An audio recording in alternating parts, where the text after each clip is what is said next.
छोटी चील का जन्मदिन था, परंतु उसकी माँ तो जंगल के पक्षियों को मार खाती थी। इसीलिए कोई भी पक्षी छोटी चील को जन्मदिन पर मिलने नहीं आने वाला था।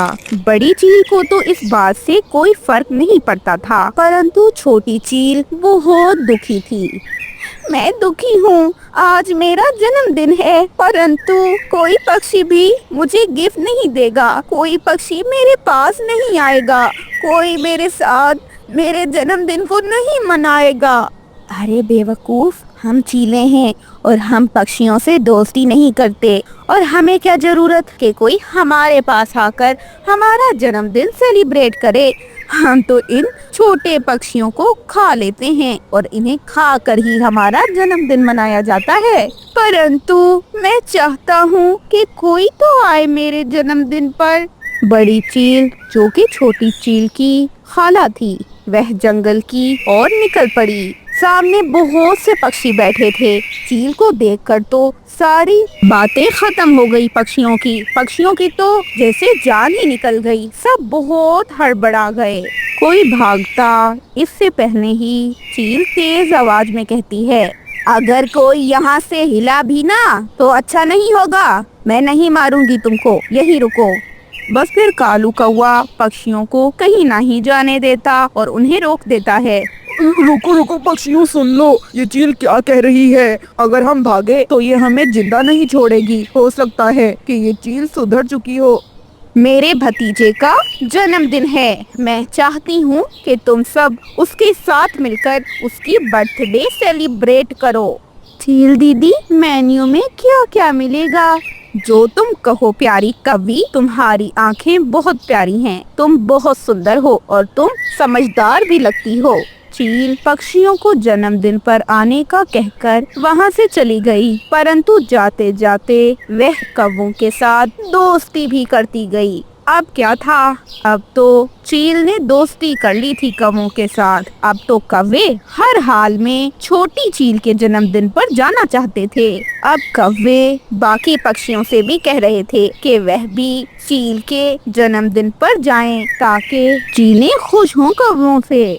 मैं नहीं जाऊंगी, और अगर किसी और को जाना है तो चला जाए, परंतु मैं तो किसी हाल में नहीं जाऊंगी। मुझे कोई भरोसा नहीं है इन जालिम चीलों का। ये बुरी हैं, ये अच्छी नहीं हो सकती हमारे लिए। छोटी चिड़िया, तुम छोटी हो और तुम्हारी सोच भी सच में छोटी ही है। तुम चुप करके बैठो, सब पक्षी जा रहे हैं। चिड़िया, तुम भी जा रही हो।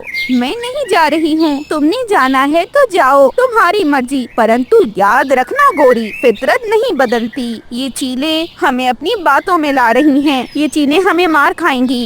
अरे रानो, तुम ठीक कह रही हो, फितरत कभी नहीं बदलती। मैं तो नहीं जाऊंगा, बस इन कौवों को शौक है, बस ये जाएं। हमें तो कोई शौक नहीं है मरने का। भाई, हम पागल हैं क्या? हाँ हाँ तोते, तुम बिल्कुल ठीक कह रहे हो। कालू, तुमने जाना है तो जाओ, परंतु मैं भी नहीं जाऊंगा। रानो, बिल्कुल सही बात है, अगर हम गए तो मर जाएंगे। चीलें हमें मार डालेंगी। कबूतर भी रानो की बात मानते हुए नहीं जाता। फिर बुलबुल का भी छोटा बच्चा था। उसने सोचा कि शायद छोटी चील को उनके जाने से खुशी हो। मुझे लगता है ये चीलें सुधर चुकी हैं। मैं तो जाऊंगी भाई। वैसे भी बेचारा छोटा चील, कोई छोटा बच्चा उसके साथ खेलता भी नहीं है। वह दुखी होता होगा ना। मैं उसके लिए एक प्यारा सा गिफ्ट भी ले जाऊंगी, और अगर ये चील बुरी होती तो हम सामने थे। ये हम में से बहुत से पक्षियों को पकड़ना चाहती तो पकड़ सकती थी, परंतु इसने ऐसा नहीं किया। हमें बिना वजह किसी पर भी शक नहीं करना चाहिए। रानो, तुम वहम करती हो, और वहम भी बुरा होता है। वहम का इलाज नहीं होता। अब तुम अपनी बेवकूफी छोड़ दो और चलो ना। रानो नहीं मानती, और तोता और कबूतर भी नहीं मानते, पर बेचारी बुलबुल कौवों के साथ गिफ्ट लिए छोटी चील के पास में नहीं रहे। उन्हें चील खा गई है। सब पक्षी रानो का धन्यवाद करते हैं, क्योंकि रानो ने ही सबको समझाया, और रानो की वजह से ही पक्षी उस चील की बातों में नहीं आए। छोटी बुलबुल को तो रानो अपने साथ अपने घर ले आई और उसे माँ की तरह प्यार से अपने घर में रखा और उसका अपने बच्चों की तरह ही ख्याल रखा। दोस्तों, आपने देखा कि कैसे जालिम चील ने बेचारी बुलबुल और कौवों को मार दिया। अगर आपको पता है कि कोई ठीक नहीं, कोई बुरा है, तो उससे दूर रहें, क्योंकि अगर आप उससे दूर नहीं हुए तो आप खुद को नुकसान पहुंचा सकते हैं। माही चील सुंदरवन नाम के जंगल के पक्षियों को हर रोज मारकर खा रही थी। इसी कारण उस जंगल के पक्षियों ने अब वो जंगल ही छोड़ दिया था, क्योंकि वे रोज अपने बच्चों को मरता नहीं देख सकते थे। अब तो इस जंगल के ये पक्षी बहुत चालाक हो गए हैं, हमें कहीं और जाना होगा। हाँ, हमें कहीं और जाना होगा, वरना हम भूखे ही मर जाएंगे। पक्षी बहुत समझदार हो गए हैं, जंगल में कोई पक्षी ही नहीं है। मैं भी पूरे 2 दिन से कुछ भी नहीं खा पाई।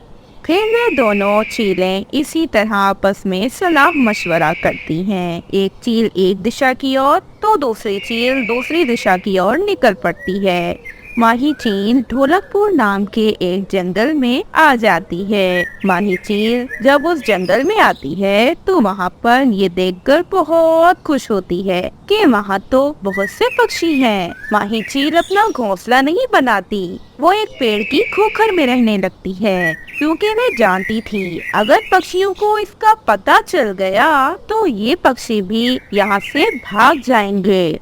इस जंगल में तो बहुत से पक्षी हैं। हाय रे, अब तो खाने को रोज रोज ताजा ताजा मांस मिलेगा। एक दिन मिट्ठू तोता नदी पर बैठा गाना गा रहा था कि माही चील छुपकर इसे देख रही होती है। वाह वाह, बड़ी चोंच वाले तोते, आज तो मैं इस तोते को ही खाकर अपना पेट भरूंगी। अभी जिंदा हूँ तो जीने दे, जीने दे, अरे नदी से पानी 2-3 दिन और पी लेने दे। मिट्ठू ऐसे गाना गा रहा वहाँ से भाग जाता है और ऐसा भागता है कि मुड़कर पीछे नहीं देखता। रुक रुक तोते, मैं तुझे नहीं छोड़ूंगी, मुझे पागल बना रहा है। बस एक बार तू मेरे पंख लग जा, फिर देखना कि मैं क्या करती हूँ।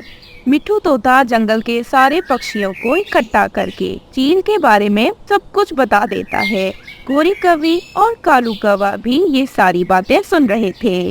अरे, हमें कुछ न कुछ करना होगा, हम मजबूर पक्षी हैं, हम उस चील का मुकाबला नहीं कर सकते, वो बहुत ताकतवर है।